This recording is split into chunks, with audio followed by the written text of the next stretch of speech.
for those who are wondering, the fuel cell weighs 100 pounds without fuel. This mount also weighs about another 30 to 35 pounds. The fuel, with it being a 40-gallon fuel cell, 40 gallons times 6, you're looking at 360 pounds of fuel. So there's going to be around 400 to 500 pounds worth of fuel system weight here in the back of the truck. The spare tire also dangles out. That's another 100 pounds. You have the roll cage tubing that mounts the spare tire system. That's going to be another 30 or 40 pounds. So you've got around 600 plus pounds worth of weight starting from the rear axle backwards. And that's why we have box tubing mounting the fuel cell to the frame, and why the roll cage is going to be supporting the spare tire system separately. The frame, or the roll cage tubing, is also welded to box tubes that are also welded to the frame, just like you see with the mounts for the fuel cell. I'm going to go grab the fuel cell.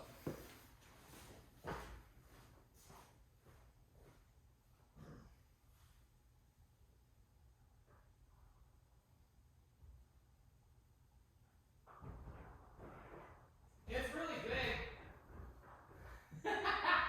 It's comedically big. Well, not pulling it, not pushing it through, better pull it.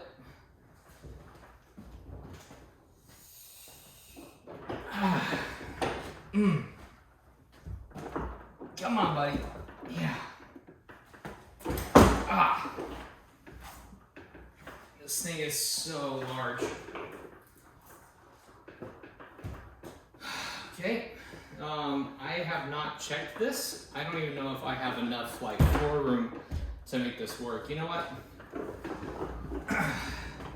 Let me just move the 4Runner forward a little bit if I can. Anytime you have one of these older school, like 99 era 4Runners, they have a manual transfer case that shifts in neutral on its own. And if it's old enough, as in the parts are worn out, you can just shift it without changing park or anything.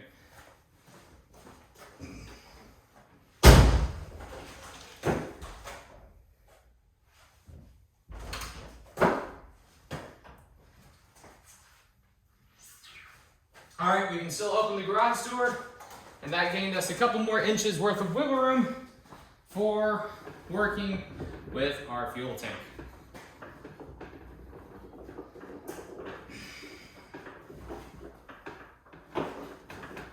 Yeah. This thing's heavy, awkward, beautiful, just like my ex. All right.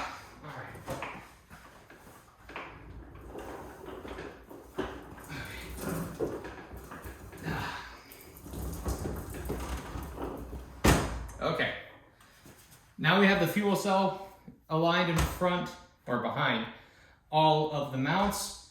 Now we're going to gently shimmy it into place. Want to make sure you're still recording. Wow, what a view.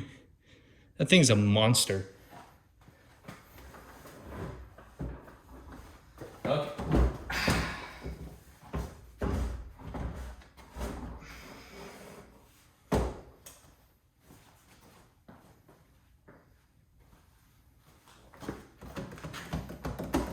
You know what? Using a strap right now would be a great idea.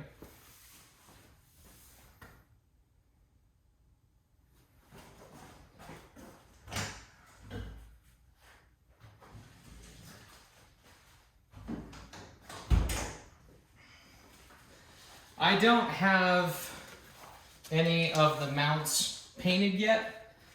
I wanted to do a dry fit with everything assembled to see if I had any interference points that I would need to redo. I mean, it would suck if I had to, but what really sucks is spending a lot of money on paint and then having to remove it all to change a design. Like when I did, the kind of paint that I'm using is Steel It. It's a weldable spray paint that's infused with stainless steel particles, so then it prevents outgassing while you're welding. It's great for field repairs. It also Makes for a very corrosion resistant finish for steel products or steel tubing and the like. I like it a lot. Okay, there's our strap.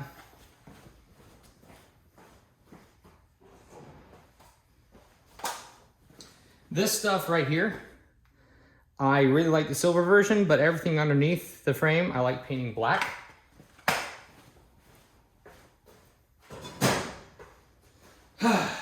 Okay, here goes nothing. Only $3,000, $4,000 worth of metal going downhill. Right. So, what is in the fuel cell? We have a aluminum cowling cover box.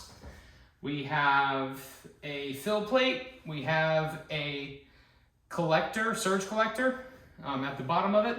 We have a high pressure pump and a sending unit. Time to baby this thing in a little bit more.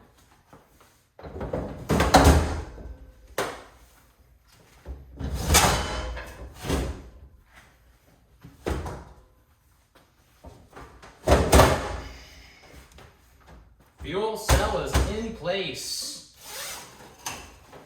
Let's get the strap out. Excellent.